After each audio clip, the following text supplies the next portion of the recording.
what is the max current I can weld out of position? And this is a great question because the average person's probably welding about 125 to 140 amps. That's just easy, it works really well, they don't have to worry about getting out of control.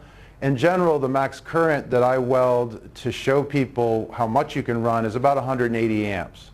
175, 180 is about what you can run before you get out of control going vertical up. The bore welder itself is limited to 175 amps at 100% duty cycle. So typically we're not going to run more than that in the world of out of position welding. When you get vertical, then people start running much more current, even though the bore welder is really not set up for it. We run 175 amps as our max out of position.